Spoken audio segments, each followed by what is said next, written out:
Isang mapagpalang pagkakataon po ulit, mga kapuso. Ako po si Liala ng Soul Tales. At sa bawat kwentong ating pinagsasaluhan, may isang pusong sabay-sabay nating pinapakinggan. Paano kung ang taong inakala mong kinuha na ng kamatayan ay muling magpakita sa'yo, pero hindi ka na niya naaalala? Hanggang saan ang kayang isakripisyo ng isang pusong nasaktan para sa isang pag-ibig na baka kailangan ng palayain? Sana Sana ikaw na lang ang namatay. Ang mga salita ay parang mga sampal na hindi niya nakita. Bawat pantig ay tumama sa kanya nang may bigat na hindi niya kayang sukatin. Biglang nabingi si Eliana. Humuhuni ang kanyang tenga at ang mamahaling chandelier sa itaas niya ay nagsimulang umikot. Ang mga ilaw nito ay nagiging malabong mga guhit sa kanyang paningin. Ang babaeng kaharap niya, si Vanessa, ang hipag na itinuring niyang parang tunay na kapatid. Ang babaeng inalagaan niya noong nagkaroon ito ng malubhang karamdaman na sinanla niya ang unang alahas na bigay ni Marco para lang maipang-ospital nito. Ang parehong babae na ngayon ay nakatitig sa kanya na may pagkasuklam na hindi pa niya nakikita kailanman. At sa likod nito, nakatayo si Monica, ang best friend niya, ang saksi sa kanilang kasal. Walang emosyon sa kanyang mukha. Isang estranghero. Anong, anong sinasabi mo, Vanessa? Pabulong na tanong ni Eliana. Ang kanyang boses ay basag at halos hindi marinig. Ang itim na bestida na suot niya ay biglang parang napakabigat. Ang amoy ng mga bulaklak para sa burol ni Marco na kanina lang ay nagbibigay alaala. Ngayon ay parang amoy ng pagkabulok. Bingi ka ba? Humakbang si Vanessa. Ang kanyang mga mata ay nagliliyab sa galit. Dahil sa'yo, wala na ang kapatid ko. Dahil sa kapabayaan mo. Habang ikaw ay abala sa mga proyekto mo, sa Hiraya Builders mo, ang kapatid ko, nag-iisa. Hindi, hindi totoo yan. Huwag ka nang magpanggap, Eliana. Sigaw ni Vanessa. At sa pagkakataong yon, itinulak niya si Eliana palayo sa pinto. Napaurong si Eliana na talisod sa sarili niyang mga paa. Wala ka nang babalikan dito.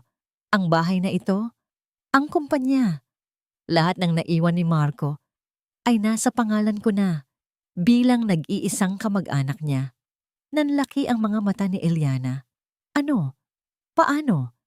Isang mapait na nangiti ang gumuhit sa labi ni Vanessa. Bayad na ang lahat ng utang mo, Eliana. Lumayas ka. Hinawakan niya ang braso ni Eliana ng mahigpit. Ang mga kuko niya ay bumaon sa balat nito.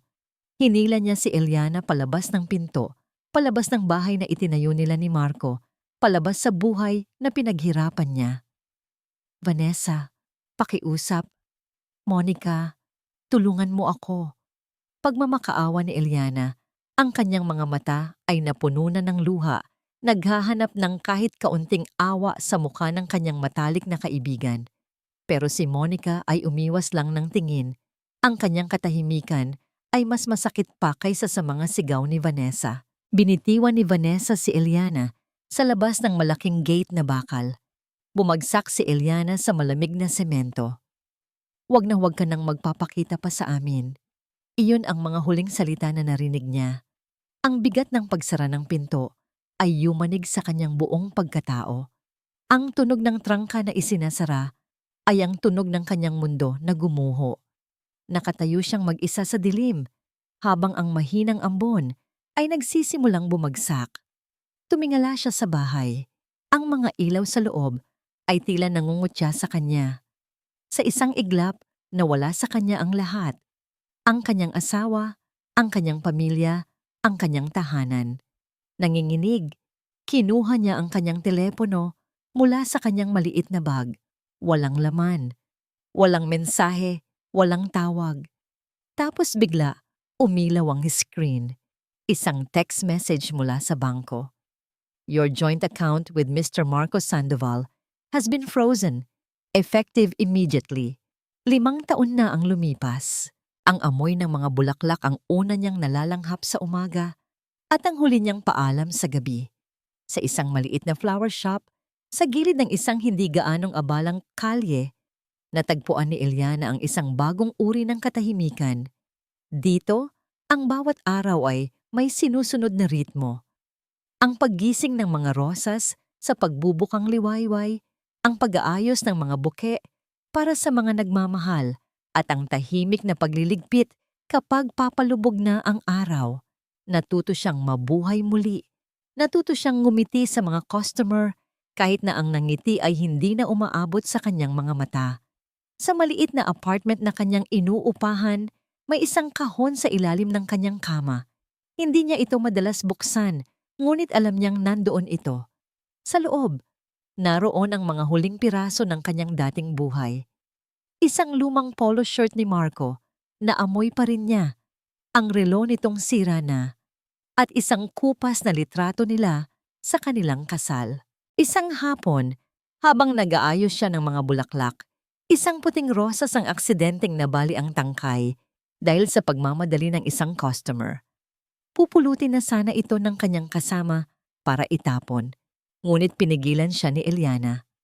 "Wag," mahinang sabi niya. Kinuha niya ang sirang bulaklak, maingat na inilagay sa isang maliit na baso na may tubig, at ipinatong sa gilid ng counter. Hinaplos niya ang malambot na talulot nito. Sa isang pabulong na halos para sa sarili niya lang, sinabi niya, "Lalaban pa rin tayo." Kinabukasan, may isang sobrang nakasingit sa ilalim ng pinto ng shop pagdating niya. Kulay brown, walang pangalan, walang address. Sa loob, isang pira-pirasong lumang dyaryo. Ito ang balita tungkol sa aksidente ni Marco. Ang kanyang mga kamay ay nagsimulang manginig, ngunit may isang bagay na kakaiba.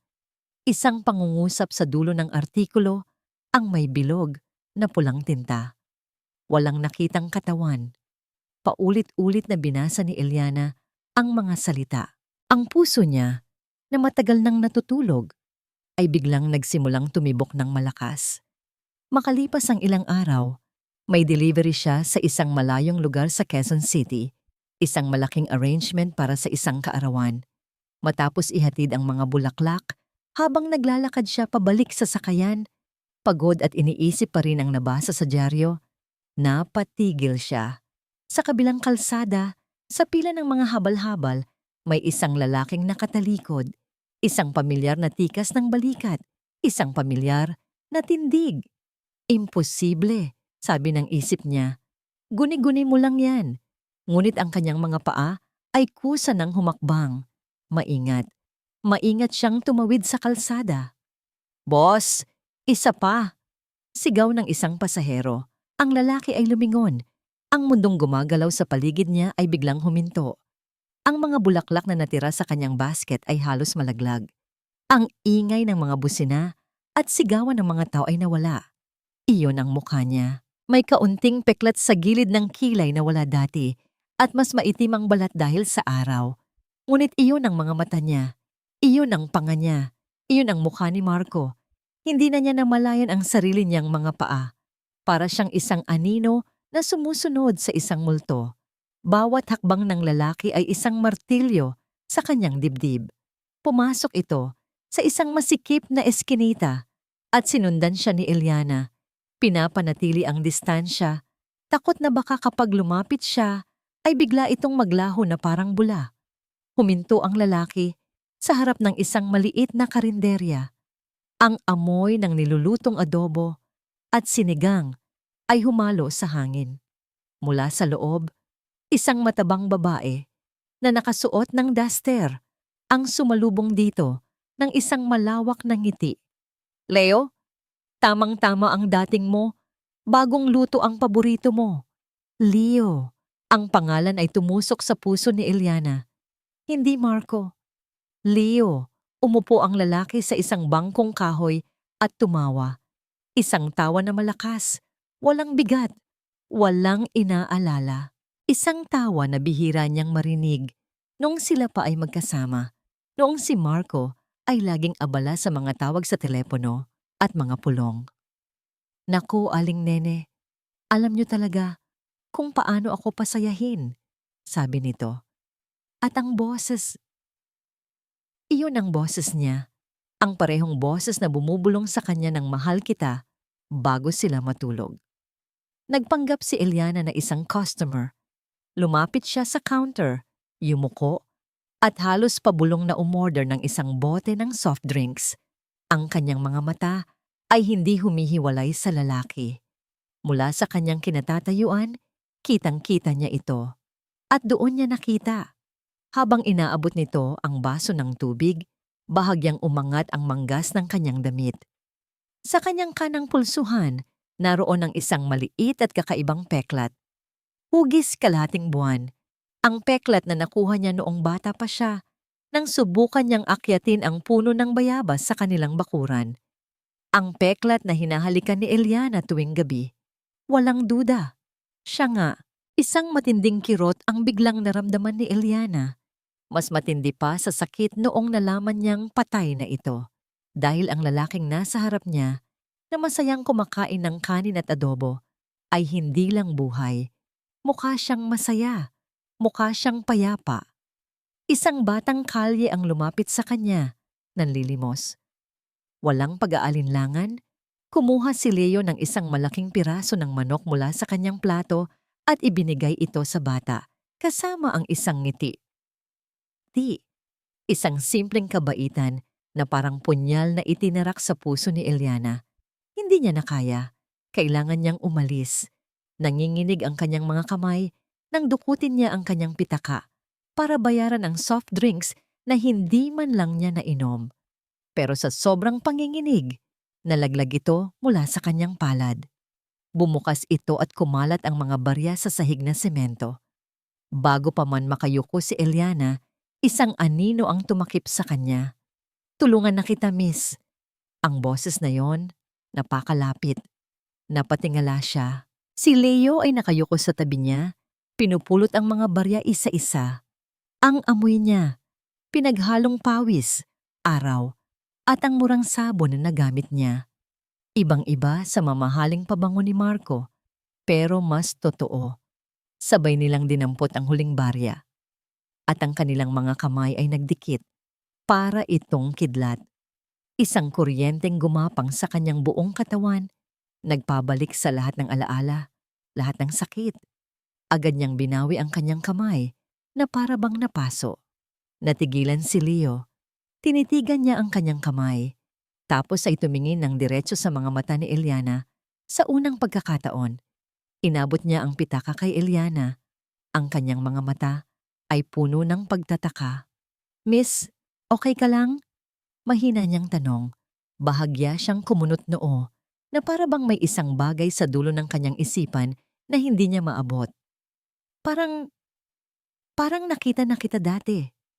Ang mga salita niya ay parang tanong na walang sagot. Parang nakita na kita dati. Hindi makahinga si Eliana. Isang, "Pasensya na, aalis na ako." Ang tanging salitang lumabas sa kanyang bibig bago siya nagmamadaling tumalikod at halos takbuhin ang daan palabas ng eskinita. Hindi niya nilingon ang nagtatakang mukha ni Leo o ang nag-aalalang tingin ni Aling Nene. Sa buong gabing iyon, hindi siya nakatulog. Ang tanong ni Leo ay umalingaw-ngaw sa kanyang isipan. Isang maliit na bahagi niya ang umaasa na baka may natitira pang alaala. Ngunit isang mas malaking bahagi niya ang natatakot. Nakita niya ang kapayapaan sa mga mata ni Leo. Isang kapayapaan na kailanman ay hindi niya nakita kay Marco. May karapatan ba siyang sirain iyon? Kinabukasan, bumalik siya. Hindi dahil sa kahinaan, kundi dahil sa isang bagong determinasyon. Kailangan niyang malaman ang lahat. Wala si Leo sa karinderya nang dumating siya. Si Aling Nene lang ang naroon, nagpupunas ng mga mesa. Tumingin ito sa kanya, isang tingin na puno ng pag-unawa na para bang alam nito ang mga tanong bago pa man niya sabihin. "Umorder ka muna, Hija," sabi ni Aling Nene sa malumanay na boses. Umupo si Eliana sa parehong bangko kung saan nakita niya si Leo kahapon. "Gusto ko lang po sanang malaman kung paano niyo siya nakilala." Bumuntong hininga si Aling Nene, umupo sa tapat niya at nagsimulang magkwento. Isang gabi, halos 2 taon na ang nakalipas, natagpuan nila si Leo na nakaupo sa gilid ng kalsada, malapit sa terminal ng bus, tuliro at may sugat sa ulo. Dinala nila ito sa barangay clinic.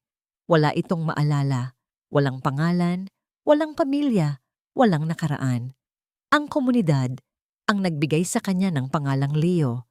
Ang komunidad ang nagbigay sa kanya ng trabaho at isang lugar na matutuluyan. Mabuting tao si Leo. Pagtatapos ni Aling Nene, ang kanyang mga mata ay naglalakbay sa mga taong dumadaan sa labas, na bawat isa ay bumabati sa kanya. Simple lang ang buhay niya dito, pero masaya siya. Mahal siya ng lahat.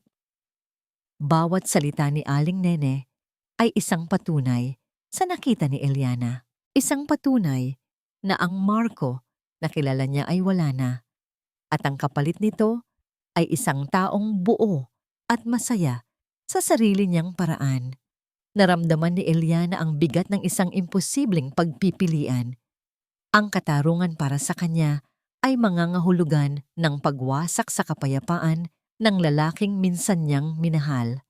Nakita ni Aling Nene ang luhang namumuo sa mga mata ni Eliana. Hindi na ito nagtanong pa. Tahimik lang itong tumayo, pumasok sa kusina, at bumalik na may dalang isang mangkok ng mainit at maasim na sinigang. Inilapag niya ito sa harap ni Eliana. "Kumain ka muna, Hija," sabi niya sa mahinang boses. Ang mga problema, mas malinaw pagkatapos ng mainit na sabaw.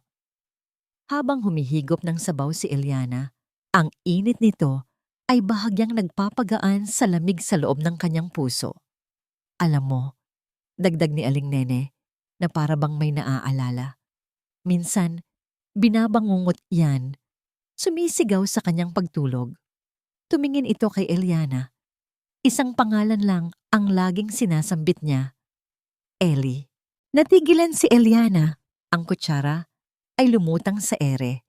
Eli. Bago pa man niya maproseso ang narinig, ang kanyang atensyon ay napunta sa lumang telebisyon sa sulok ng karinderya. Isang business news report. At sa screen, nakangiti, ay ang mga pamilyar na mukha ni na Vanessa at Ethan Black. Isang malaking tagumpay para sa Hiraya Builders, sabi ng reporter, ang pag-anunsyo ng kanilang pinakabagong luxury condominium project, ang Vanessa Towers, na itatayo sa Quezon City. Ipinakita sa screen ang isang artist's impression ng isang nagtataasang gusali ng salamin at bakal. Ngunit hindi iyon ang nakapagpatigil sa paghinga ni Eliana. Ang nakapagpatigil sa kanya ay ang lokasyon na ipinakita sa mapa. Iyon ang lupang ipinaglaban niya, ang lupang pinangarap nila ni Marco na pagtayuan ng abot-kayang pabahay para sa daan-daang pamilya. Ang init ng sabaw sa kanyang mga kamay ay biglang nawala. Napalitan ito ng isang nanunuot na lamig. Ang sakit sa kanyang puso ay nag-aapoy na ngayon, hindi na dahil sa pagkawala, kundi dahil sa galit.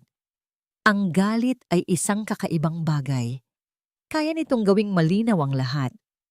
Habang nakatitig sa ngiting mapanlinlang ni Vanessa sa screen ng telebisyon, nawala ang lahat ng pag-aalinlangan ni Eliana.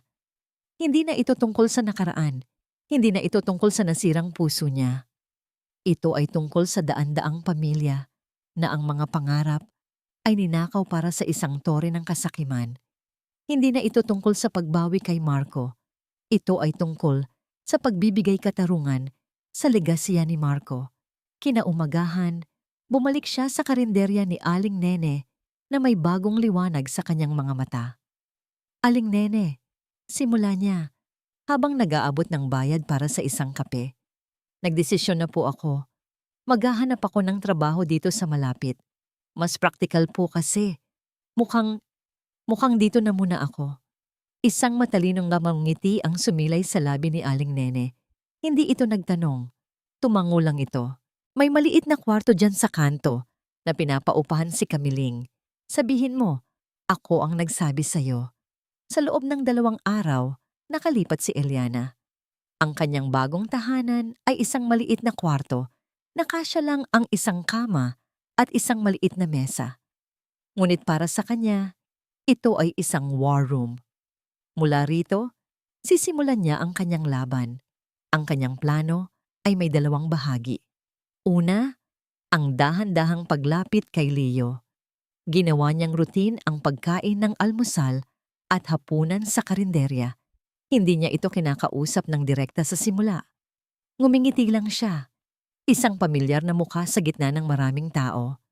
Hanggang isang araw, si Leo na mismo ang unang bumati sa kanya. Miss Ailey, di ba? Sabay na tayo. Ang puso ni Eliana ay lumundag, ngunit pinilit niyang maging kalmado. Ang ikalawang bahagi ng kanyang plano ay mas delikado. Gamit ang isang luma at hindi rehistradong telepono, tinawagan niya ang nag-iisang tao na mapagkakatiwalaan niya mula sa dati niyang buhay, si Attorney David, ang junior lawyer na tinulungan niyang makapasa sa bar. Attorney David, si Eliana Reyes ito. Natahimik ang kabilang linya bago sumagot na may halong gulat. Ma'am Ili, akala ko. Mahabang kwento, putol ni Eliana. Kailangan ko ng tulong mo. Kailangan kong malaman ang lahat ng financial records ng Hiraya Builders mula 5 taon na ang nakakaraan hanggang ngayon, discreetly. Pagkalipas ng 1 linggo, nagsimulang dumating ang mga resulta. At kasabay nito, ang unti-unting pagiging komportable ni Leo sa kanya. Nasanay na itong nakikita siya. Minsan, nagkukwento ito tungkol sa mga pasahero niya. At si Eliana, nakikinig lang. Bawat tawa at kwento ni Leo ay kapwa kaligayahan at kirot sa kanyang dibdib. Isang hapon, nakita siya ni Leo sa labas ng inuupahan niyang kwarto. Pilit na inaayos ang isang sirang upuang kahoy. Mukhang kailangan mo ng tulong dyan, sabi nito, na may kasamang nangiti. Bago pa man makasagot si Eliana, kinuha na ni Leo ang martilyo mula sa kanya. Nagtrabaho ito ng tahimik. Ang kanyang mga braso ay malakas at sanay sa gawaing pisikal. Nang matapos, sabay nilang binuhat ang upuan papasok. Sa sikip ng pinto, ang kanilang mga kamay ay muling nagdikit. Ang parehong kuryente, ang parehong pagtigil ng mundo. Pero sa pagkakataong ito, hindi bumitaw si Leo. Tumingin ito sa kanya. Ang kanyang mga mata ay puno ng isang emosyon na hindi niya mapangalanan. Kinagabihan, tumawag si Attorney David. May natuklasan siyang kakaiba. Ma'am Eli, may malaking transfer ng pera mula sa account ng kumpanya 1 araw pagkatapos ng aksidente.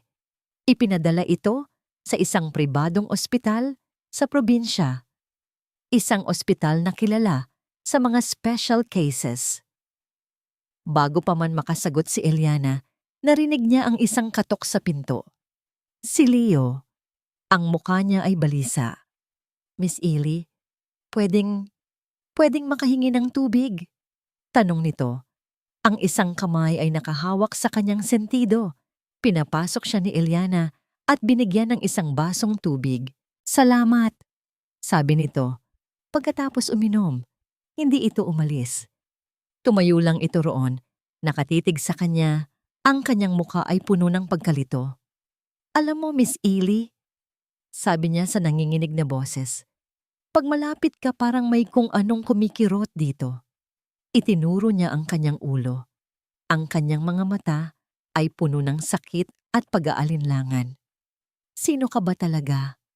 Ang buhay sa maliit na komunidad na yon ay may sariling daloy, isang agos ng pamilyar na mga mukha, paulit-ulit na mga gawain at isang simpleng kapayapaan. Ngunit isang araw, ang agos na yon ay biglang natigil. Isang makintab na itim na SUV na halatang hindi nabibilang sa masikip na kalye na yon ang dahan-dahang pumasok sa kanilang eskinita. Tumahimik ang mga nagchitsismisang kapitbahay, natigil sa paglalaro ang mga bata. Lahat ay napatingin, para kay Eliana na nooy tumutulong kay Aling Nene na magbalat ng bawang sa labas ng karinderya. Ang pagdating ng sasakyan ay parang isang masamang pangitain. Bumukas ang pinto ng sasakyan.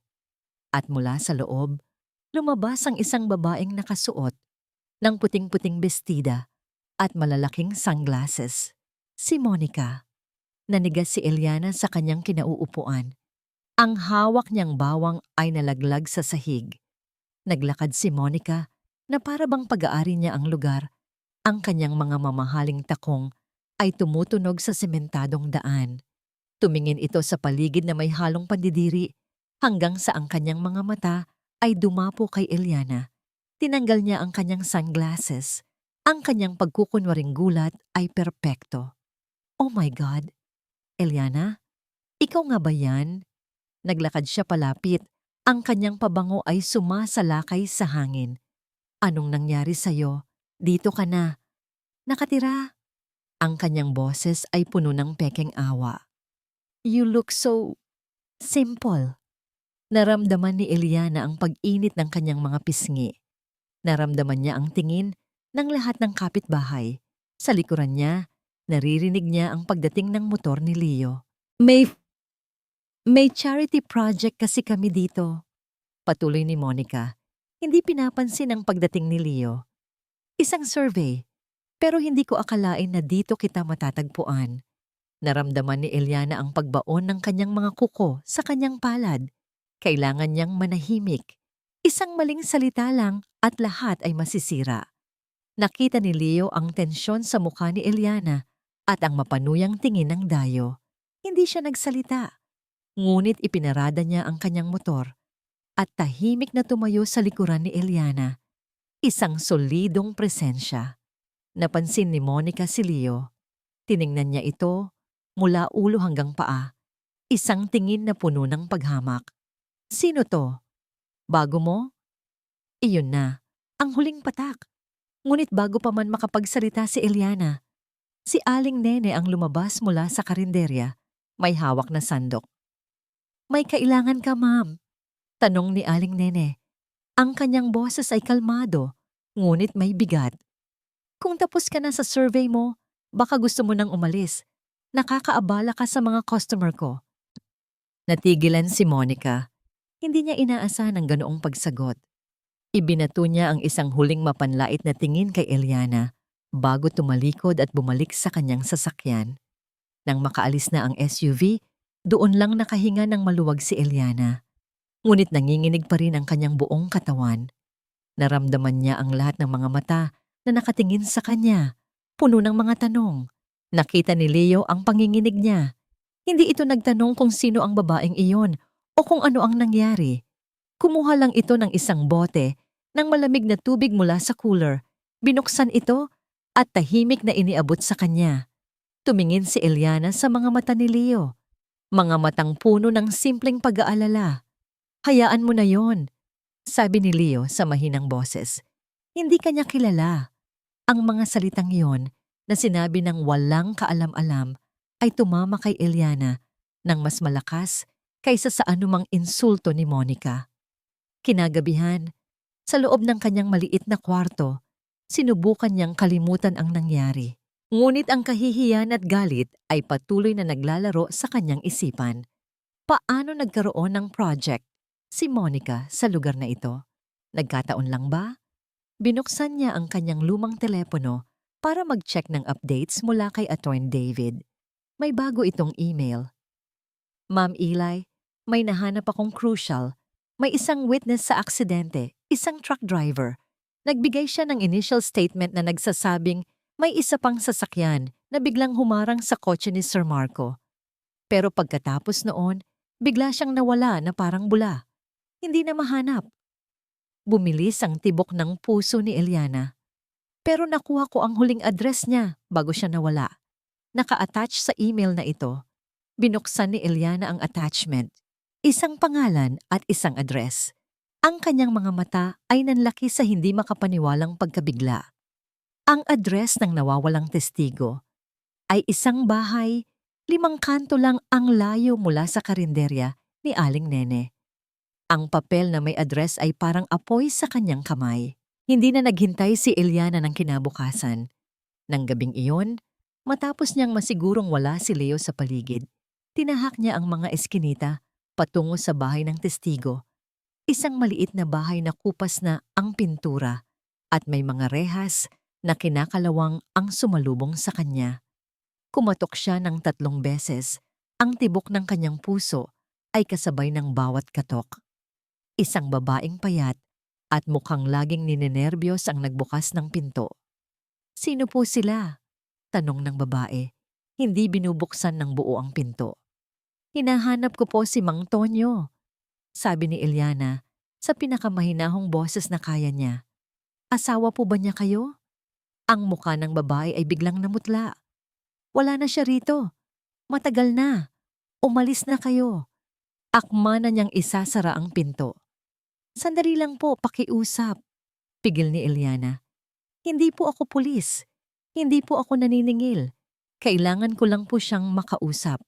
Tungkol po sa isang aksidente. 5 taon na ang nakalipas." Nagsimulang manginig ang babae. "Wala kaming alam dyan." Nakita ni Eliana ang takot sa mga mata nito. Ito ang takot ng isang taong matagal nang may itinatago. "Pakiusap po, ginang. Ang pamilya ko po ang biktima sa aksidenteng iyon. Kailangan ko lang po ng katotohanan para sa katarungan." Bumagsak ang mga balikat ng babae sa pagkatalo. Pinapasok niya si Eliana. Sa loob ng maliit na sala, ikinuwento niya ang lahat. Isang gabi, umuwi ang kanyang asawa na may dalang isang bag na puno ng pera. Sinabi nito na kailangan nilang umalis, na may mga makapangyarihang tao siyang nabangga. Isang babala raw na huwag na siyang magpapakita pa. Kung hindi, pati sila ay madadamay. Kinabukasan, umalis si Mang Tonyo at hindi na bumalik. Umalis si Eliana sa bahay na yon na may bigat sa dibdib, isang halo ng pag-asa at kabiguan. May testigo nga pero nawawala naman. Sa kanyang paglalakad pabalik, abala sa malalim na pag-iisip, hindi niya namalayan ang paglapit ni Leo. "Mukhang malalim ang iniisip mo, Miss Ely," sabi nito. Ipinapantay ang takbo ng kanyang motor sa paglalakad niya. Napatingin si Eliana, nagulat. "Leo, ginabi ka yata." "Oo, medyo," sagot nito. "Ikaw? Saan ka galing?" "Naglakad-lakad lang." Tumango si Leo, ngunit ang mga mata niya ay nanatiling nakatitig sa kanya.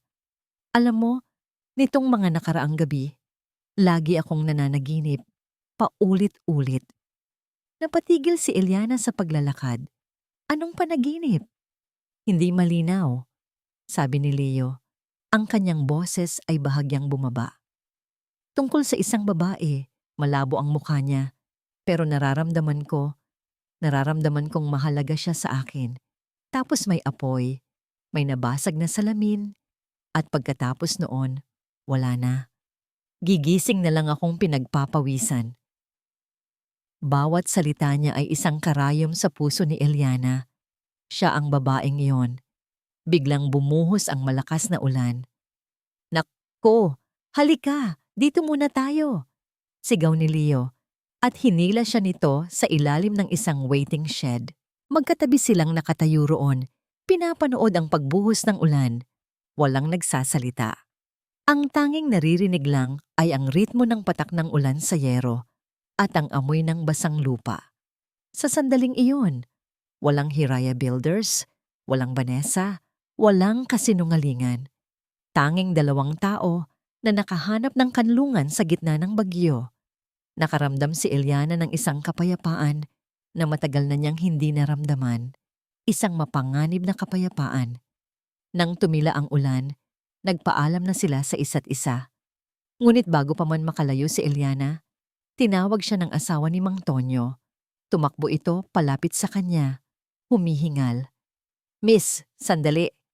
Inabot nito sa kanya ang isang maliit na bagay, isang lumang SIM card. "Sa asawa ko to, naiwan niya. Hindi ko alam kung may laman pa pero baka may makita ka dyan." Nagmamadaling bumalik si Eliana sa kanyang kwarto. Nanginginig ang mga kamay niya habang isinasalpak ang SIM card sa kanyang lumang telepono. Nagboot ito, may ilang contact, isang text message at isang nakasave na voice message. Ang kanyang puso ay kumalabog ng malakas habang pinipindot niya ang play button. Isang pamilyar at malamig na boses ang pumuno sa katahimikan ng kwarto. Ang boses ni Ethan Black. Itumba mo ang sasakyan. Siguraduhin mong walang mabubuhay. Ang boses ni Ethan ay parang kamandag na nanuot sa bawat sulok ng maliit na kwarto. Nabitawan ni Eliana ang telepono. Bumagsak ito sa kama nang walang tunog. Nanlamig ang buong katawan niya na para bang ang lahat ng dugo ay umalis sa kanyang katawan. Paulit-ulit na umaling-awngaw sa kanyang isipan ang mga salita. Siguraduhin mong walang mabubuhay. Hindi ito aksidente. Ito ay planadong pagpatay. Isang alon ng galit. Mas matindi kaysa sa naramdaman niya dati ang biglang bumuhay sa kanya. Dinampot niya ang telepono. Ito na.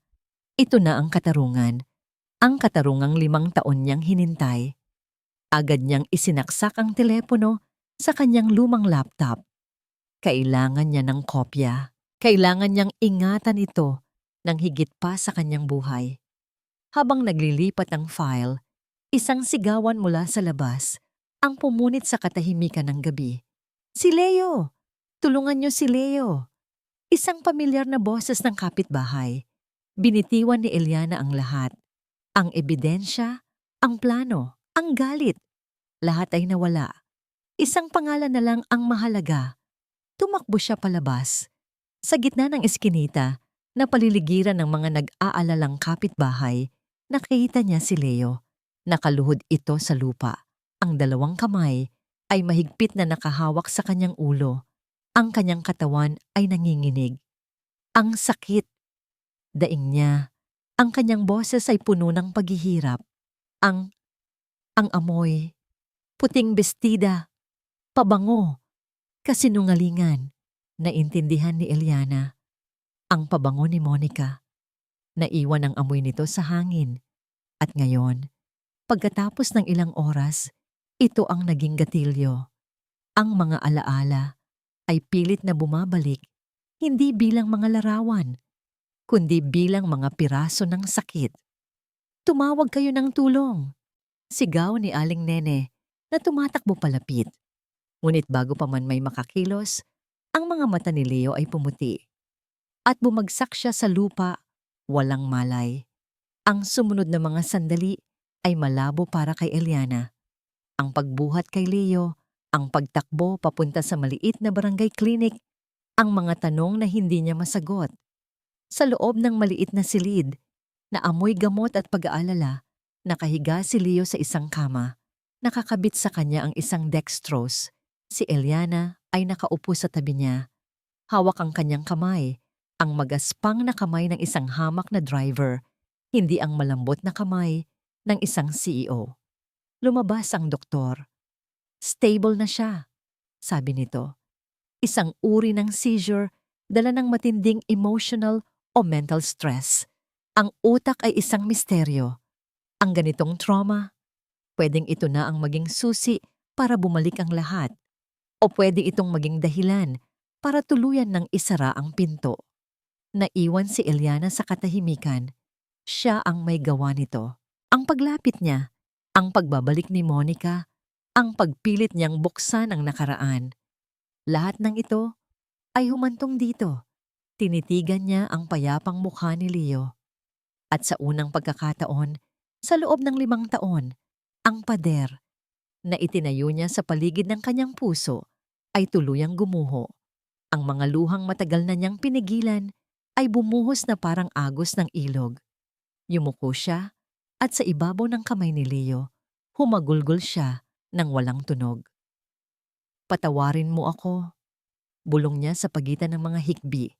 Marco, patawarin mo ako. Ilang oras siyang nanatili sa ganoong posisyon hanggang sa naramdaman niya ang isang bahagyang paggalaw. Dahan-dahan, iminulat ni Leo ang kanyang mga mata. Nag-angat ng tingin si Eliana. Pinupunasan ang kanyang mga luha. Ang mga mata ni Leo ay nakatitig sa kanya. Ngunit iba na ang mga ito. Wala na ang malabong tingin. Ang simpleng pagtataka. Ang mga mata na nakatingin sa kanya ngayon ay matalas. Nakakakilala. At sa isang boses na malinaw at walang pag-aalinlangan, bumigkas ito ng isang salita. Eliana? Ang isang salitang iyon ay nagpabago sa lahat. Eliana? Ang hangin sa silid ay tila nawala. Para kay Eliana, ang pagbigkas ni Leo sa kanyang pangalan ay parang isang himala at isang sumpa ng sabay. May bahagi sa kanya na gustong sumigaw sa tuwa, ngunit mas nangingibabaw ang takot. Naaalala mo na ba ako? Pabulong niyang tanong. Ang kanyang mga kamay ay mahigpit na nakakapit pa rin sa kamay nito. Umiling si Leo. Dahan-dahan, ipinikit niya ang kanyang mga mata na para bang sinusubukang pagtagpi-tagpiin ang mga basag na piraso ng salamin sa kanyang isipan. Hindi lahat, sabi niya. Ang kanyang boses ay mas malalim, mas pamilyar. Isang halo ng boses ni Leo at ni Marco. Parang isang masamang panaginip. Ang pangalan mo, ang mukha mo, naroon ka, pero malabo ang lahat. May apoy, may sakit, may taksil. Binuksan niya muli ang kanyang mga mata at tinitigan siya. Sila! May ginawa sila sa akin, di ba? At may ginawa sila sa'yo. Alam ni Eliana na wala nang atrasan. Hindi niya maaaring sabihin ang buong katotohanan. Masyadong mapanganib para sa kanyang isipan. Ngunit hindi na rin niya kayang magsinungaling. Akala ko patay ka na, sabi niya. Ang bawat salita ay may bigat. Sinabi nilang na aksidente ka. Pagkatapos, kinuha nila ang lahat. Ang bahay, ang kumpanya. Lahat. Hindi kumurap ang lalaking nasa harap niya. Walang gulat, walang pagkasindak. Tanging isang malamig at nakakakilabot na pag-unawa ang dumaan sa kanyang mga mata. Ang reaksyon ay hindi galing kay Leo na masayahin. Ito ay galing kay Marco na palaban. Dahan-dahan siyang umupo sa kama. Tiningnan niya ang kanyang mga kamay. Magaspang, kalyado. Mga kamay ng isang taong nagbabanat ng buto sa ilalim ng araw. Isang maliit na ngiti ang sumilay sa kanyang labi. Isang ninangiti na hindi pa nakikita ni Eliana dati. Mas gusto ko ang mga kamay na to, sabi niya sa sarili. May kwento? Pagkatapos ay tumingin siya kay Eliana at sa unang pagkakataon, nakita niya ang isang alyansa sa mga mata nito.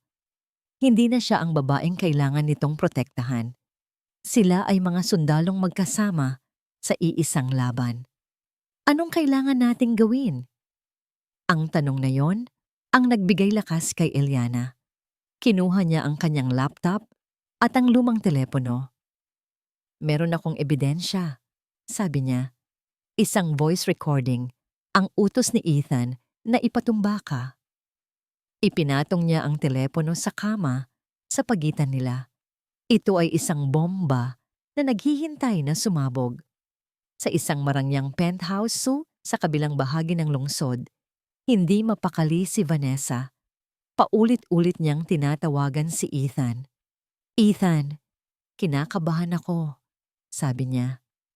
Nitong mga nakaraang araw, parang may multo, parang may nanonood sa akin. Relax, Vanessa, sagot ni Ethan mula sa kabilang linya, halatang naiirita. Praning ka lang, patay na si Marco. Walang kapangyarihan si Eliana. Atin ang lahat. Sa maliit na klinika, tinitigan ni Leo o Marco ang telepono. Ibigay natin sa pulis. Umiling si Eliana. Masyado silang makapangyarihan. May pera sila. May koneksyon. Kayang-kaya nilang ibaon to. Kailangan natin ng isang bagay na hindi nila kayang kontrolin. Ano? Ang opinyon ng publiko. Sagot ni Eliana. Ang kanyang mga mata ay nagsimulang mag-apoy sa isang ideya. Kailangan nating sirain sila hindi lang sa mata ng batas, kundi sa mata ng lahat ng taong nagtitiwala sa kanila. Kailangan nating iparanas sa kanila ang hiya. May nakita siyang isang lumang imbitasyon sa ibabaw ng mesa ng doktor. Isang imbitasyon para sa isang malaking event sa isang hotel. At doon niya nakuha ang pinakadelikadong ideya sa lahat. Tumingin siya kay Leo. Malapit na ang 10th anniversary ng Hiraya Builders. Siguradong magkakaroon sila ng malaking selebrasyon. Lahat ng partners nila, ang media, ang mga mayayamang kliyente, nandoon lahat. Isang mapanganib na kislap ang lumitaw sa mga mata ni Leo. Naintindihan na niya. Sa mismong gabi ng tagumpay nila, pagpapatuloy ni Eliana, sa harap ng lahat, doon natin iparirinig ang katotohanan. Ang mga araw bago ang anibersaryo ng Hiraya Builders ay puno ng kuryente. Para kina Eliana at Leo, bawat oras ay mahalaga. Ngunit para kina Vanessa at Ethan, ang hangin ay unti-unting napupuno ng lason ng paranoia. Nagsimula ang lahat sa isang maliit na artikulo sa isang business column na hindi gaanong sikat. Isang anonymous tip na nagtatanong tungkol sa biglaang pagbabago ng direksyon ng Hiraya Builders mula sa pagiging pro-community patungo sa pagiging purong luxury. Walang direktang akusasyon, ngunit sapat na yon para magtanim ng duda. Si Eliana, sa tulong ni Attorney David, ang nasa likod nito. Ito ang unang bala. May naglalabas ng impormasyon. Sigaw ni Ethan sa telepono habang kausap si Vanessa. May ahas sa loob ng kumpanya. Dahil sa takot, naging malupit si Ethan. Sinimulan niyang tanggalin ang mga empleyado na alam niyang loyal pa rin kay Marco at Eliana. Ang bawat pag-alis ay nagdulot ng takot at kawalan ng tiwala sa loob ng opisina, lalong nagpapahina sa pundasyon na binuo nila sa kasinungalingan. Kailangan nating malaman kung sino ang nasa likod nito, Vanessa. Dagdag ni Ethan. Mag-hire ka ng private investigator. Alamin mo kung may kakaibang nangyayari. Subaybayan mo ang mga dating kaibigan ni Eliana. Lahat. Ang takot ni na Ethan at Vanessa ay naramdaman hanggang sa maliit na eskinita kung nasaan si Eliana. Napansin niya ang mga bagong mukha, mga lalaking nakatambay sa kanto na hindi naman taga roon, mga matang sumusunod sa bawat galaw niya. Naging alerto ang buong komunidad. Hindi nila alam ang buong kwento, ngunit alam nilang may panganib. Si Aling Nene ang naging sentro ng kanilang tahimik na pagbabantay. Eli, Leo, sabi niya isang umaga, hindi kayo pwedeng laging magkasama sa labas. Masyadong delikado. Si Aling Nene ang naging tulay nila. Siya ang nag-aabot ng mga mensahe, nagdadala ng pagkain kay Eliana para hindi na ito lumabas. Ang mga tricycle driver na kaibigan ni Leo ay naging mga mata at tenga nila. Nag-uulat kung may mga kahina-hinalang sasakyan na pumapasok sa kanilang lugar. Isang hapon, nakatanggap si Eliana ng isang text mula sa isang hindi rehistradong numero. Mag-ingat ka. Alam na nilang may gumagalaw. Malapit na sila sa'yo. Napatingin siya sa labas ng bintana. Ang mga lalaking nakatambay sa kanto ay nakatingin sa direksyon ng kanyang apartment. Kasabay nito, si Monica, sa kanyang opisina, ay nanginginig habang nakikinig sa sigaw ni Ethan sa telepono. Ang pagtrato sa kanya ni Ethan ay lumalala araw-araw. Mula sa pagiging partner, naging isa na lang siyang utusan na laging pinagbubuntunan ng galit. Ang dating paghanga ay napalitan na ng takot at pagsisisi. Kinuha niya ang kanyang telepono at sa isang iglap ng tapang, nagdial siya ng isang numero mula sa kanyang lumang phone book. Isang numero na matagal na niyang hindi tinatawagan. Gabi. 3 araw na lang bago ang malaking event. Umuwi si Eliana sa kanyang kwarto pagkatapos ng isang maikling pakikipag-usap kay Leo sa likod ng karinderya. Pagbukas niya ng pinto, isang malamig na takot ang gumapang sa kanyang likuran. Hindi ganito ang pag-iwan niya sa pinto. Bahagya itong nakaawang. Dahan-dahan niyang itinulak ang pinto. Ang loob ng kanyang kwarto ay parang dinaanan ng buhawi. Ang maliit niyang aparador ay nakabukas. Ang mga damit ay nakakalat sa sahig. Ang kutsyon ay nakatagilid. Hinalughog ang lahat. Ang kanyang mga mata ay agad na napunta sa ibabaw ng mesa. Sa lugar kung saan niya huling ipinatong ang lumang telepono, Ang teleponong naglalaman ng boses ni Ethan, ang kanilang nag-iisang alas, ay wala na. Blanko. Wala na ang ebidensya. Ang pagkawala ng telepono ay parang isang suntok sa kanyang sikmura. Napaatras si Eliana. Bumagsak sa sahig. Ang lahat ng pagpaplano, ang lahat ng panganib na kanilang sinuong, tila nawalan ng saysay. Wala na ang pinakamahalaga nilang ebidensya. Nang dumating si Leo, kasama si Aling Nene at ilang kapitbahay na nag-aalala, nakita nila si Eliana na nakaupo lang sa sahig, blanko ang tingin. Kinuha nila. Mahina niyang sabi, ang kanyang boses ay parang hangin. Ang telepono, nawala. Bumuntong hininga si Aling Nene at sa halip na magalit, may kakaiba siyang ginawa. Lumapit ito sa dingding, sa likod ng isang lumang kalendaryo. May kinuha siya ng isang maliit na bagay, isang maliit na itim na kahon.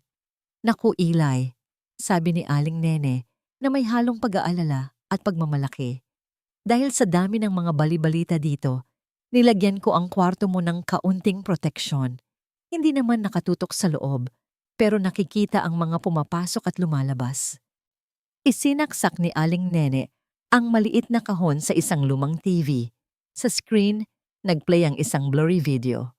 Isang lalaki na may takipang muka ang pumasok sa kwarto ni Eliana, hinanap ang telepono at umalis. Malabo ang muka, pero kitang-kita ang kilos. Hindi ito ang recording ni Ethan, sabi ni Eliana. Ang boses ay may bahid ng pagkabigo. Hindi, sabi ni Leo. Ang kanyang mga mata ay nagsimulang magningning sa isang bagong ideya. Pero ito, ang ebidensya na pinasok nila, ang kwarto mo. At kung ano ang kinuha nila, iyon ang susunugin natin sa kanila. This means they are desperate. Bago pa man nila mapag-usapan ng mas detalyado ang bagong plano, isang malakas na katok sa pinto ang gumulat sa kanila. Binuksan ni Leo. At sa labas, nakatayo si Monica, basang-basa ng pawis at luha. Ang kanyang muka ay hindi na ang mapanuyong Monica na nakita nila dati, kundi isang babaeng puno ng takot.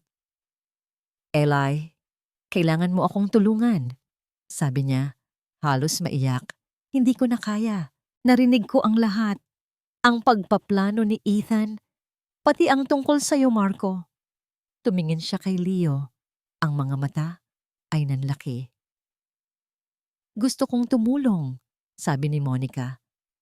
Hindi ko man mabura ang mga kasalanan ko, pero sawa na akong maging anino niya. Nagsisisi ako. Ibinigay ni Monica ang isang USB drive kay Eliana. Ito ang mga kopya ng kanilang financial transactions. May mga ghost accounts dyan at may iba pa. Kasama ng USB drive, may ibinigay din si Monica na isang maliit na susi. Ito ang susi sa tunay na opisina ni Ethan. Pabulong niya. Hindi ito ang nasa Hiraya Builders. May isa pa siyang lihim na opisina na ginagamit niya para sa mga mas maduduming transaksyon. Doon niya itinatago ang lahat. Napakagatlabi si Eliana. Isang sulyap lang sa USB drive at sa susi. Alam niyang ang mga ito ay sapat na para ibagsak sina Ethan at Vanessa. Ang tadhana ay nagbibigay ng pangalawang pagkakataon, hindi lang sa kanya, kundi pati na rin sa katarungan. Ang araw ng selebrasyon ng Hiraya Builders, ang Grand Ballroom ng Manila Peninsula ay kumikinang sa ilaw, pinalamutian ng mga bulaklak at nagkikinangang dekorasyon. Ang mga pinakamalalaking pangalan sa industriya ng real estate, mga politiko, at mga miyembro ng media ay naroroon, nakasuot ng kanilang pinakamagagandang damit, umiinom ng champagne at nakikipagpalitan ng mga ngiting balat kayo.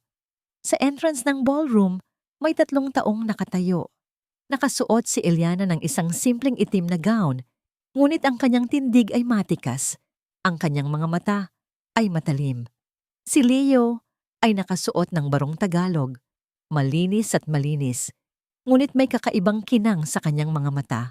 At si Aling Nene, Nakasuot ng kanyang pinakamagandang barot saya, ay kasama nila, kasama ang dalawa pang kapitbahay na nagpanggap na mga waiter. Tiningnan ni Eliana ang malaking banner sa ibabaw ng entablado. Hiraya Builders, 10 Years of Excellence. Nakita niya sina Vanessa at Ethan na nakangiti, umiinom ng champagne at tinatanggap ang pagbati ng lahat. Ang kanilang mga mukha ay puno ng pagmamalaki at tagumpay, ngunit ang kanilang mga ngiti ay maglalaho na. Huminga ng malalim si Eliana. Handa na ba kayo? Tumango si Leo. Ang kanyang mga mata ay nakatitig sa entablado. Mas handa na ako kaysa kailanman. Nagpalitan sila ng tingin. Ito ang gabi ng pagtutuos. Ang gabi kung saan ang mga multo ng nakaraan ay babalik para singilin ang mga nabubuhay. Ang grand ballroom ay puno ng hiyawan at tawanan. Ang tunog ng mga baso na nagkikintinan ay humalo sa malakas na tugtog ng string quartet. Sa gitna ng lahat, nakatayo sina Vanessa at Ethan. Parang mga hari at reyna ng gabing iyon, ang kanilang mga mukha ay puno ng pagmamalaki. Nagbigay na ng panimulang talumpati si Vanessa at ngayon ay oras na para kay Ethan. Kinuha ni Ethan ang mikropono. Magandang gabi po sa inyong lahat. Simula niya, ang kanyang boses ay umaalingaw-ngaw sa buong ballroom. Isang karangalan po na makasama kayo sa gabi ng pagdiriwang na ito. 10 taon ng Hiraya Builders, 10 taon ng tagumpay. Sa sandaling iyon, isang waiter ang naglakad papalapit sa technician sa gilid ng stage. Tahimik nitong ipinasa ang isang USB. At sa isang iglap, ang malaking LED screen sa likuran ni Ethan, na kanina'y nagpapakita ng logo ng Hiraya Builders, ay biglang nagbago. Ipinakita nito ang blurry video footage mula sa kwarto ni Eliana. Ang isang lalaki na may takip ang mukha, naghahalughog, at kinuha ang telepono. Natigilan si Ethan. Ang kanyang boses ay biglang nawala. Nagsimulang bumulong-bulong ang mga bisita. Hindi pa natatapos doon. Mula sa likuran ng ballroom, dahan-dahang naglakad si Eliana at Leo, magkahawak kamay. Ang kanilang pagpasok ay parang isang alon ng katahimikan na humahawi sa ingay. Bawat mata ay nakatitig sa kanila. Nakita ni Vanessa sina Eliana at Leo. Namutla ang kanyang mukha na para bang nakakita ng multo. Tama ang nasa screen, sabi ni Eliana. Ang kanyang boses ay malinaw at malakas. Walang bahid ng takot. Salamat sa mini-mic na inilagay ni Aling Nenes sa kanyang bulsa. Ang mga taong nag-utos na nakawin ang teleponong yon ay sila ring nagpapatay sa asawa ko. Ang taong akala nyo ay patay na. Umangat ng tingin si Leo. Ang lahat ng mga matatalim na tingin ay bumaling sa kanya. Ay narito ngayon. May ilang nagbulungan. May ilang kumuha ng telepono para mag-video. May ilang nanlaki ang mata sa gulat. Kasinungalingan, sigaw ni Ethan na nakabawi na sa gulat. Sino ang babaeng yan? Isang impostor. At ang lalaking iyan, isang baliw. Baliw, sabi ni Leo. Ang kanyang boses ay umalingaw-ngaw sa ballroom. Kung baliw ako, bakit ako ang laging binabangungot sa mga boses na nag-utos ng pagpatay sa akin? Ang boses mo, Ethan, naaalala ko. Ang amoy ng pabango mo, Vanessa. Ang bawat detalye ng kasinungalingan. Napakagatlabi si Vanessa. Ang kanyang pagpapanggap ay nagsimulang gumuho. Hindi namin kailangan ng recording, patuloy ni Eliana. Dahil ang lahat ng nasa kwartong ito ay saksi sa kung gaano kayo kadesperado para itago ang katotohanan. Ngunit may isa pang saksi na mas matapang kaysa sa amin. Mula sa gilid ng stage, dahan-dahang lumabas si Monica. Ang lahat ng mata ay napunta sa kanya. Nakasuot siya ng isang simpleng dress, ngunit ang kanyang mga kamay ay may hawak na isang itim na folder. Tama ang sinabi ni Eliana, sabi ni Monica. Ang kanyang boses ay nanginginig ngunit may determinasyon. Hindi lang sila pumatay, ninakaw din nila ang kumpanya. Niloko nila kayo. Ang lahat ng pinaghirapan ni Marco, ginawa nilang basurahan ng kasakiman. Ibinato niya ang folder sa sahig. Kumalat ang mga papel, financial statements, mga dokumento ng paglilipat ng assets, mga pekeng kontrata, lahat ng ebidensya ng kanilang korupsyon. Sa isang iglap, ang mga larawan ng Vanessa Towers sa screen ay napalitan ng mga larawan ng mga ghost accounts at mga dummy corporations. Tumakbo si Ethan papunta kay Monica. Susubukan sana niyang agawin ang mikropono. Ngunit si Leo ay humarang. Pinigilan siya ng isang matalim na tingin. Ang mga flash ng kamera ay sunod-sunod na kumislap. Ang mga bulungan ay naging galit na sigawan. Ang mga bisita na kanina'y tila walang pakialam, ngayon ay nabubulabog sa kahihiyan. Ang hiya. Ito ang pinakamalaking parusa. Nagsimulang tumunog ang sirena ng pulis. Pumasok ang mga pulis at agad na kinordon ang stage. Si Vanessa, na nakatayo pa rin sa gitna ng stage, ay nanginginig. Ang kanyang maling tagumpay ay gumuhuna. Habang isinusuot ng mga pulis ang posas sa kanyang mga kamay, tumingin siya kay Eliana. Hindi nagalit ang nakita ni Eliana sa kanyang mga mata, kundi isang patak ng luha na dumaloy sa kanyang pisngi. Isang luha ng pagsisisi o ng pagkatalo. Hinila na siya ng mga pulis. At sa gitna ng kaguluhan, si Leo ay lumapit kay Eliana. Hindi niya sinabi ang kahit anong salita. Niyakap niya ito ng mahigpit.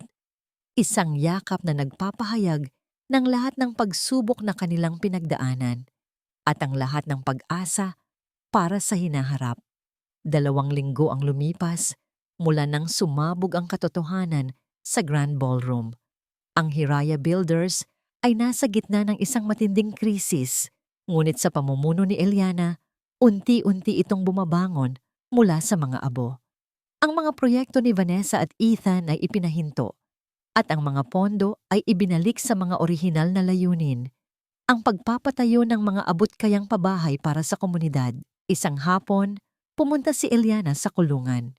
Nakasuot ng puting uniforme, payat at tila matanda na, nakaupo si Vanessa sa harap niya. Sa kabilang bahagi ng salamin, wala na ang dating Vanessa.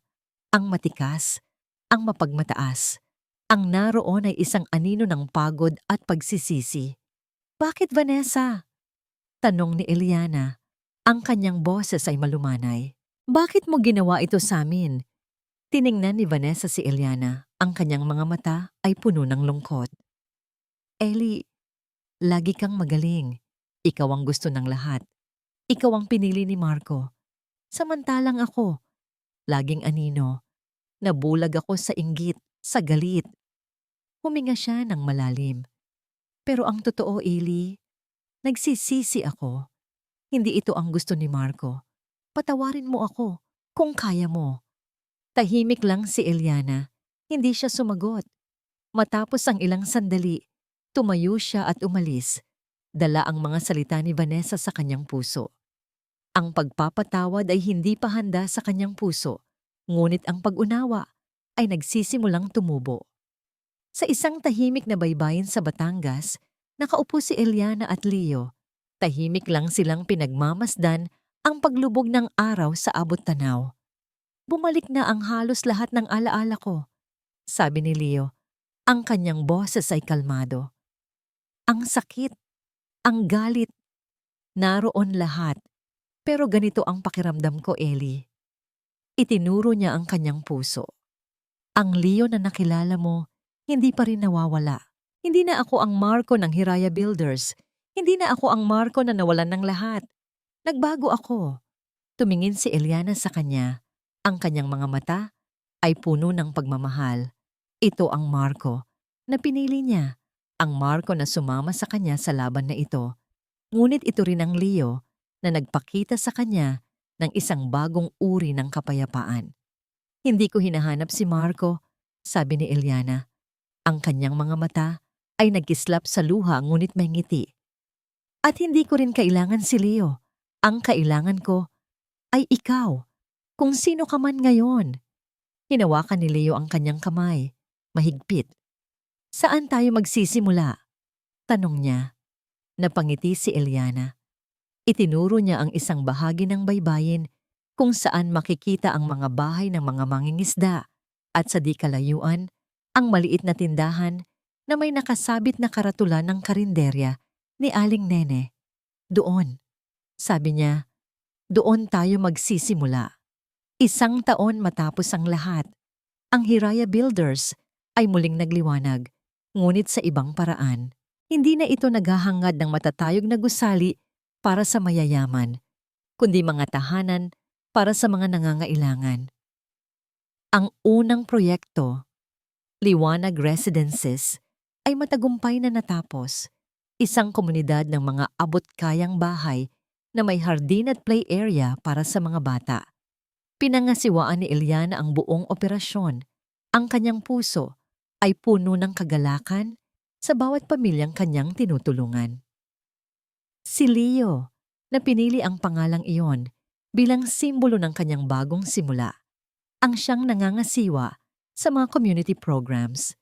Siya ang nagbibigay ng mga livelihood projects, nagtuturo sa mga bata, at nagpapanatili ng koneksyon sa mga tao.